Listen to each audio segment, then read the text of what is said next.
they have invaded responsibilities of county government. So simply because there's that national legislation does not mean that that's the correct position. I think we should look at the constitution and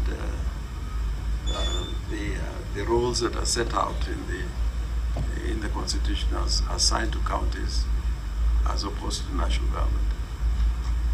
So before we can say our national county assembly is full, I think we need a more thorough determination of this subject.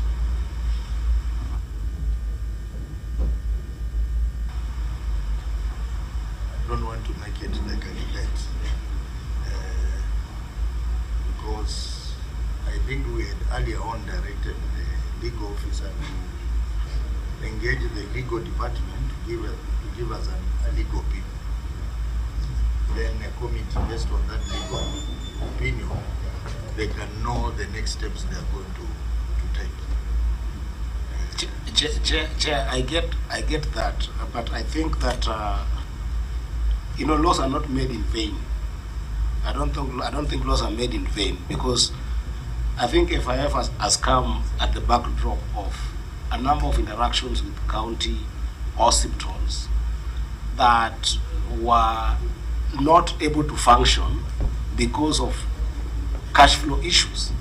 And that cash flow was not necessarily the lack of resourcing by county government in the budgetary instrument of the county government, but it was because of the complexities that hospitals needed to go through back and forth. For instance, resources had to come from these facilities, sometimes go back to CRF, get an allocation matrix. Yesterday I was dealing with an issue here of serious resourcing for SHA, for, I think it was still Samburu, for those who were here yesterday, and just a misnomer of 9 million moving back to Samburu CRF last year. For them to get back that money, there has to be an instrument of budgeting in the next financial year, or where there is a supplementary budget to it. And then you find that all the functions that hospital was supposed to do within that entire year cannot happen because of that architecture of the law. So, Governor, I think that they also need to be good with, even by COG, that overall, if 80% of a law is good and is serving the purpose of being able to enhance the cash flow element of hospitals, I think you should support it. Because otherwise, then we defeat the element of service provision, because that is the end game of any law. And Governor, I remember when you appeared here last year, we talked about even the municipalities. The question was, is our municipalities a government on their own?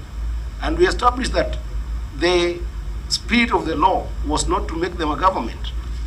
The spirit of the law was to make them an agency to you as a government to be able to deliver service. And that's why that autonomy that was being given